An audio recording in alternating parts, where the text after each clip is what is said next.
పరిశుద్ధాత్ముడు ఆది నుండే ఆత్మ సంబంధమైన ఆయన యొక్క ఏర్పాటును, పద్ధతిని, నియమమును ఇక్కడ తెలియజేశాడు.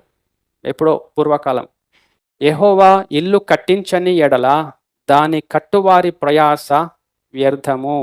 జీవమగల దేవుడు ఆయన ఇంటిని, జీవమగల దేవుని ఆత్మ సంబంధమైన మందిరముగా, దేవుని ఇల్లుగా మనం కట్టబడాలి. ఆ ఇంటి గురించి ప్రభు ఇక్కడ మాట్లాడుతున్నాడు.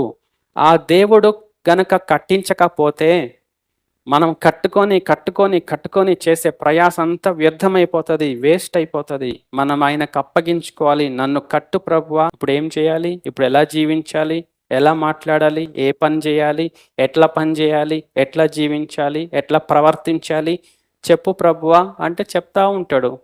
మనం కట్టుకుంటా ఉంటాం, ఆయన కట్టిస్తాడు. మనం అదేం లేకుండా నాకు తెలుసు ఎట్లా కట్టుకోవాలో, ఎట్లా కడితే మంచిగా ఉంటుందో, ప్రజలందరూ ఎట్లా కడతా అట్లా నేను కూడా అట్లానే కడతా అంటే అది కట్టడము కూలిపోతుందండి. ఈ నా మాటలు విని వాటి చొప్పున చేయని ప్రతివాడు ఇసుక మీద తన ఇల్లు కట్టుకొనిన బుద్ధిహీనుని పోలి ఉన్నాడు.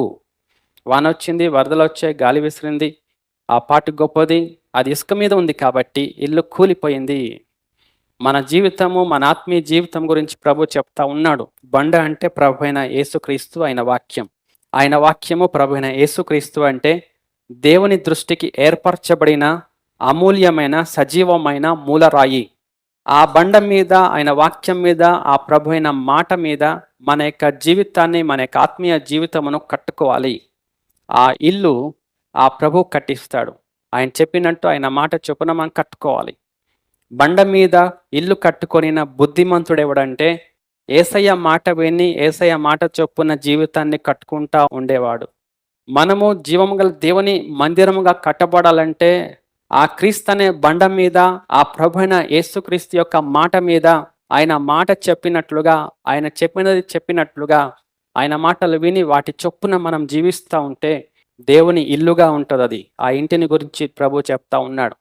ఆ ఇల్లు కట్టబడడానికి ఆ మూలరాయి, సజీవమైన మూలరాయి, దేవుని చేత ఏర్పరచబడినదియు అమూల్యమునైన ఆ ప్రత్యేకించబడిన సజీవమైన మూలరాయి ప్రభువైన యేసుక్రీస్తు. కాబట్టి ఆయన ప్రభు వాక్యమై ఉన్నాడు, దేవుని మాట అయి ఉన్నాడు, సత్యమై ఉన్నాడు, దేవుని యొక్క ఆజ్ఞ అయి ఉన్నాడు.